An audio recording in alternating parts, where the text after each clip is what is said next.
Welcome to opening day of the 2015 North American League Championship Series. The fans are fired up and showing some love to their favorite teams. Lots of them piled in here today, ready for some league action. And of course, we do have Cloud9 loading in onto the stage, checking their equipment, preparing for a much-awaited showdown that will come shortly. And then Loco Doco giving some last-minute advice to the shot caller of TSM, Bjergsen, for this all-important season opener. And ladies and gentlemen, for the first time ever, the NALCS kicks off with a 10-team format. We've got 3 new squads and a multitude of new faces, 2 of whom are former world champions. But all of them are ready to battle it out for glory. The North American LCS starts right now. As time goes on, I've noticed that it gets more and more competitive. Last year at PAX, every single one of those matches were extremely close. Last season, I definitely thought we were a top team. We're not all there. All that really matters for CLG this year is just results. I think a lot of people were happy and content that we got to the quarterfinals and we took a game off White. And we feel like that wasn't good enough. I'm very excited to be playing LCS this season. There's so many new teams. You have players from EU, China, and Korea, so it's like the melting pot. It's the American dream. We get to see more teams play, more variety of champions. If we come out strong, then that will surprise the other teams and force them to rethink how they stand against us. All these teams, they're like, we're gonna roster change, we're gonna be really, really good, we're gonna get hyped again, and then we're gonna get smashed by TSM this year. It's really important that I make the best out of my 1 year. I am ready for the challenge. I'm hoping to make some plays. The dream is alive. Let's go, baby.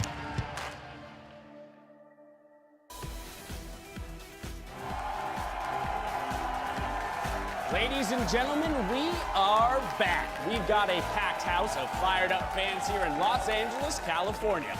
The energy in the building is palpable, and with a full slate of league action ahead of us, we can expect some explosive plays out on the Rift. Hello, I'm James Dash Patterson. It's great to have you with us. I know I'm excited to get the spring split underway, so to help me christen our new studio home, I've got Sam, Kobe, Hartman, Kensler, Aiden, Zyrene Moon, and David Freak Turley. Gentlemen, it's great to have the band back together. Yes, it is. I'm very excited for this new year of LCS, all the new faces that are going to be in the LCS, and of course, Freak's much hairier face. Oh, so much hairier. What's our first single going to be as the new band? Ooh, that's a good question. The name of the band is definitely going to be Kobe and the Other Guys, though. What? Kobe and the I've other been here guys? longer than you. How do you get to be the front man? I don't know about that one. This is a good way to make enemies at the start of the season there, Kobe. We're casting later today. I'm going to beat you up.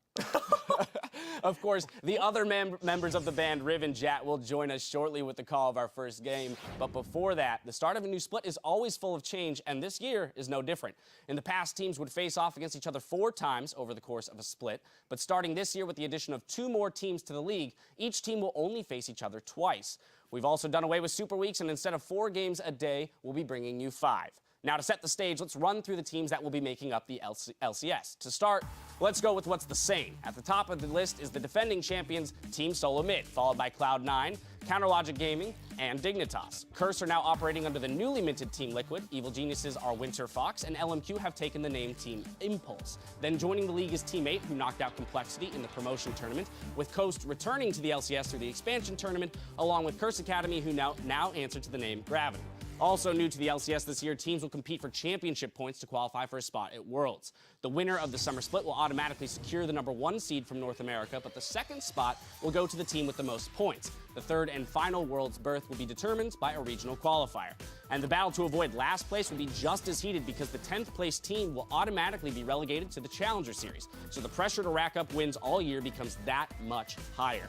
A lot of changes in the air, so I do want to poll the desk. Guys, what are we looking forward to most this split? I've got to start it off with TIP's jungler that they're going to bring over, Rush. Now, this is a guy, he's coming from the top of Korean solo queue. That's not in itself a big thing, but he speaks English really well, and he's going to be the shot caller for this team. So there's so much variance that can happen. with the start of the season for these guys, I think that there's a lot of weight on Rush's shoulders. I'm really excited to see if he can actually come from solo queue as a jungler and translate that into competitive, because solo queue jungling is so much different than competitive game jungling. Sure, of course it is. And I'm actually interested in the other guys who have weight in their shoulders. We've got 2 former world champions, Impact and Piglet, though they won't be here with us this week. These guys were at the top of the game. They didn't even qualify for Worlds last year. They got a new shot in the LCS here. What kind of impact are they going to have? And the third is another player I really want to watch his rise is Smithy on CLG. Back in Season 3, he was the #2 jungler in North America behind Meteos. What's he done in the last year? Is he going to bring the rise of CLG? He clearly did well in the tryouts. How are these guys going to kind of bring their careers back up? And I want to look at some new faces here. We have 3 new teams, but I kind of want to focus on Cali Trolls. Top laner here. He had the most kills in the Challenger series as a top laner, which is a big feat in and of itself. And he brings this new aggression. I believe he's the only hyper-aggressive, innovative top laner in the North American LCS. And top lane is really shifting its meta. We're seeing Lissandras, we're seeing Azirs. It's not those tanky top laners anymore, or those like moderate lane bullies. So he's able to play things like the Fizz, the Vladimir, the Cho'Gath that he wants to bring out. And I want to see how he leaves his mark on the scene in that 1 year that he has. And of course, the players are not the only new faces we're seeing this year. This year, the coaches get to be on the stage for Champion Select. So how big of an impact do we actually expect this to have? It's going to be this big. It's going to be really big. All right, measurable. Oh, we yeah. have something to compare it to now. 4 cubits. I think that it's absolutely huge, because having your coach on the stage with you gives you a lot of comfort. They can help you with your win conditions and your picks. Also, they dedicate their time during the week not to their individual play like a player does, and they kind of relieve them of the duty of studying the other team and figuring out what the curveballs might be that they throw at you in Champion Select. So the coaches allow you to pivot a little more when a pick or ban that you didn't expect to come out comes out. Also, they have accountability, and you get to basically put a face to that guy won Champion Select really hard. Like Fnatic's coach against Elements was an amazing composition that targeted Elements players, not the champions, just their style of play. And then there are coaches that, you know, don't always draft the right team comp, and you can be like, Prawley, what are you doing? Flipping through that book? What's in there?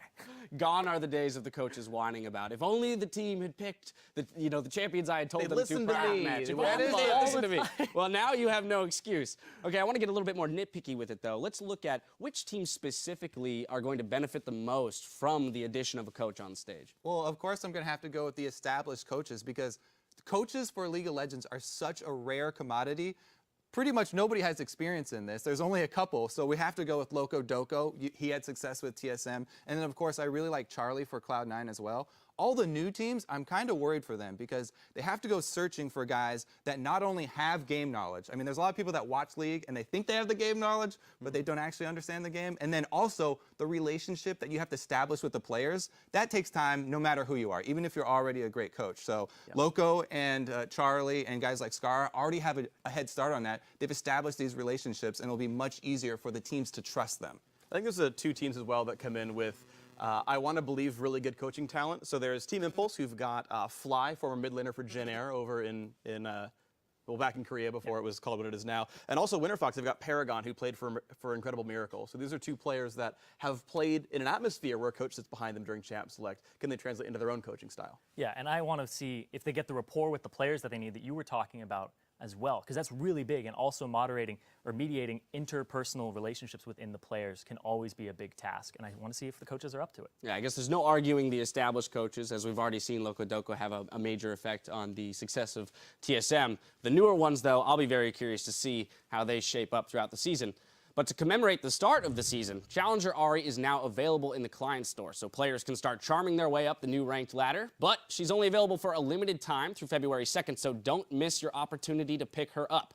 Or, if you fancy yourself a whiz with words, send your thoughts to our Twitter question of the day, and if your answer makes it onto our broadcast, you'll win yourself a Challenger Ahri skin.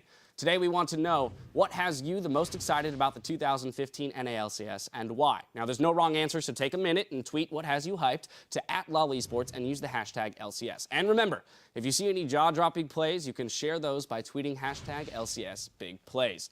After you've thrown your hat into the ring on Twitter, head over to LOL Esports for our 2015 power ranking outlining the 20 most dangerous teams from around the world. Also there you can get all the stats, VODs, and in-depth analysis you've come to know and love.